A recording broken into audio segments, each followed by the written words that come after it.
Xemar, ikusten dugu ja, kamioia gureatzen duzula prest, animaliak ateratzeko ja gogorekin izango dira, ze animalek karri dituzu? Bueno, karri ditu, beti bezala, ponixa, gastua, basaurde txikixa, oliarrak, zezenak. Baina gaur nator oso guztua zezen nebez, txia jaitzuteko zezen txiki batekin, zatik gabe mutuzkor batzu dauz guztua zezen horrekin jolazteko.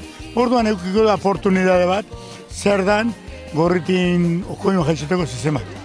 Ikusten dugu ja umeak hemen ari direla bueltaka, baina kamioiaren inguruan, ja nervioso, beti ere ume asko gerturatzen dira zure gana, ez? Bueno, niretzako ilusik handixen ezan da mundu honetan umiak.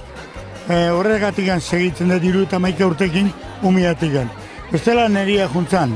Baina, hainbeste mila eta mila ume jolastu jut da, hori usten denik kultura bat dara.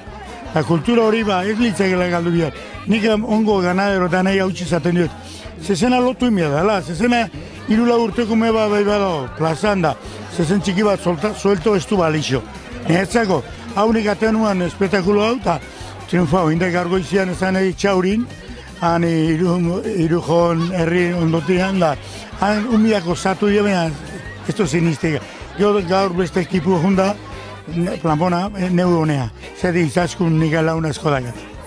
Izan ere, ja urte da makizkizu honetortzen izaskuneko festetara ere, baina zugia herri asko pasako zenituen, ez? Jatza, bisa bertan dakat ere ziren da, atzo ere banuan, atzo ez dakit momentu izan, atzo nun izan.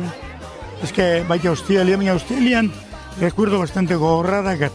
Neuekin txofer bebiditeko bat, ikusuan ziente bat telebizio mota zuten, amori betan onduan, da helikoterun eman zuten. Gaur esan die bastante gaizki daula, baina hori bastante gogorra netzako. Dauekin mutil bat oso ona neekin lan asko indu, da gaur esan die bastante. Baina, hori dana superauta, baina jolastu mire danakin. Hori dana ilusioa.